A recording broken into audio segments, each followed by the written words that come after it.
আসসালামু আলাইকুম রহমতুল্লাহি ওয়া বারাকাতুহু। সুপ্রিয় দর্শক, আজকে আমরা নামাজ শুরু করার নিয়ম শিখব।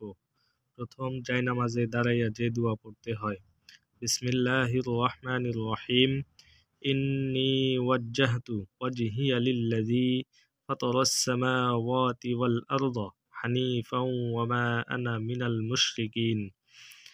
এর অর্থ হলো, যিনি আসমান জমিন সৃজন করেছেন, আমি অবশ্যই তার দিকে মুখ ফিরালাম, আমি অংশীবাদীদের মধ্যে নয়।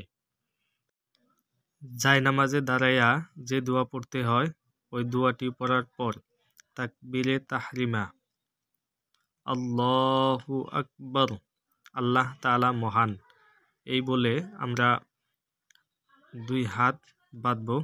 বাঁধার পরে মনে মনে সানা পড়ব। সানা হলো সুবহানাকা আল্লাহুম্মা ওয়া বিহামদিকা ওয়া তাবারাকাসমুকা ওয়া তাআলা জাদ্দুকা ওয়া লা ইলাহা গায়রুক। ইহার অর্থ হলো, হে আল্লাহ, আমরা তোমারই গুণগান করতেছি, তোমার নাম বরকতময়, তোমার গৌরবতী উচ্চ, তুমি ছাড়া আর কেহই উপাস্য নাই। সানা পড়ার পর মনে মনে তাউজ ও তাসমিয়া এই দুটো পড়তে হবে।